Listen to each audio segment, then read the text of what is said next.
Hello, welcome back to the Couples HQ Daily podcast. I've got my little friend with me today. Oh, this is little Luna. We say, hello, Luna. Hello.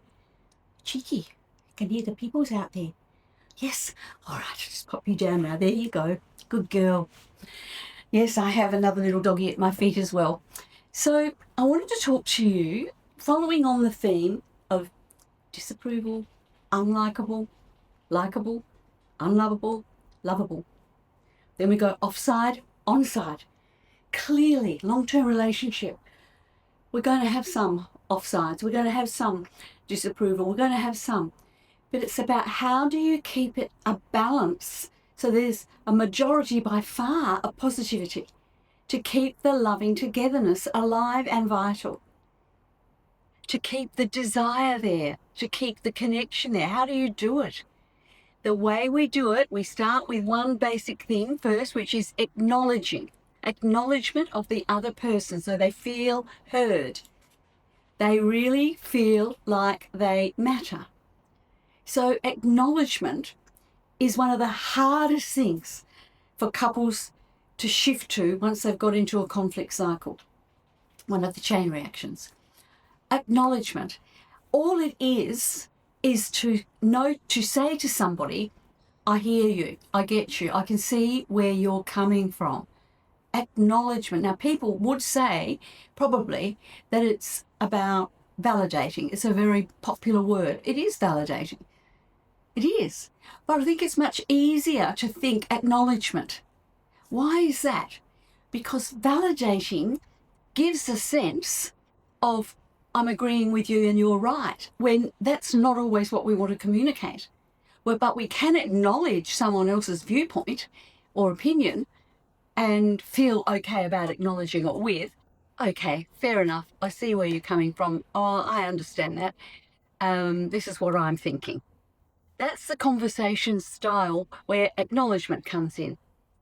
Then there's validation, which is saying, probably acknowledging this quite a bit of positivity and agreement between both of you when we're actually validating.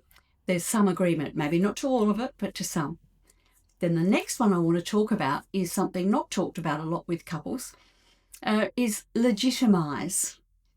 So if someone has definitely got it right, but you're in a conflict cycle and it's easier to go offside and maybe put your not likable hat on for a little bit and bite back or push a point too far that's maybe not really sitting in the credible space, and that other person, your spouse is, in this instance, whatever it is, I'll give you an example in a minute, correct.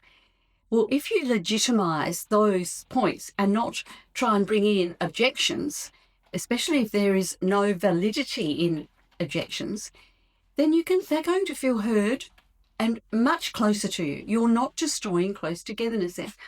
And an example is driving in the car. I'll give some very basic ones because they're the ones that cause so much hassle with couples. So driving in the car, coming up to a corner or going in a direction where you're going to go left, right, and one partner is thinking, the one driving is deciding to go one way, and the passenger, he says, I think it's faster if we go, we'll get there faster if we take this left turn and then go right. An example. How often does that happen for all of us? I hear couples fighting about that all the time. And if they've got their, sat nav on, they can check to see but they don't usually. No, the one driving will usually keep going the way they're going, even if it's longer, even if it's got more difficulties along the way, even if it's running into roadworks that are clearly there on the sat-nav. Why? Because nobody even thinks to firstly acknowledge, then validate, or let's go with legitimize and say, okay, that might be. Should we check? Well, we might not have time while we're driving to check sat-nav before we turn the corner. Well, okay, let's go around that way then. Why is it So what I hear all the time, why is it that the driver, whichever partner it is, usually ignores that or argues back? Why? Because they don't like being told, especially if it's in an attitude of criticism, disapproval, or a feeling of you're stupid if you go that way. Don't go that way, go this way. It's much easier, faster. Or there's different if there's roadworks up there. That's a different thing altogether. The driver will probably go, oh, no, I didn't know that. Yes, all right. However, if there's nothing as obvious as that, and they've just not been thinking, weren't concentrating, just got in the car and drove on autopilot, sort of, and then were going the wrong way or the long way, or the more difficult way, they're usually going to stick to it. And then they're offside. Then they can get to the venue offside. And they're just reinforcing the disconnection, reinforcing unlikable, not reinforcing likable. I hope you can see where I'm coming from with that. It's like trying to cut in on yourself to stop yourself. So what I would guide the person in the passenger seat to do, because if the driver can't do the legitimising or whatever, the passenger seat person, instead of saying, well, go up here, go there, whatever, could say a very different way of saying it. You know, don't know if you want to hear this or not, but I'm pretty sure if we go around that way and that way, it's going to be easier, faster, and that if there's roadworks, I think there's roadworks up there. If you say it that way in that softer tone, yes, more words, not an abrupt go, you're likely, that is more likable, you're likely to get a more likable response and not a reaction from the driver, your partner. I'm leaving that on that note today, because it is about acknowledging, validating, legitimising. To get somebody to legitimise, acknowledge you and legitimise, it's how you present it. So if you come across as unlikable and, full of criticism or put downs with it, they're not going to do it. It's very difficult to get someone to shift into supporting you in a legitimising, validating, acknowledging way,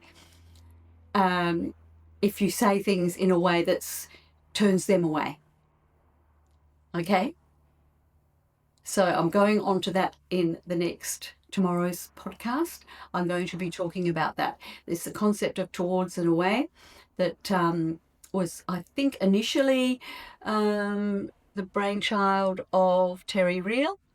And I'm pretty sure that's where I got it from. I'm not too sure if with him it started somewhere prior to that, but I've definitely honour his approach and others that I mention on here, and then show you how I weave that in to the overall idea of having a relationship that thrives. Dee Tozer signing off.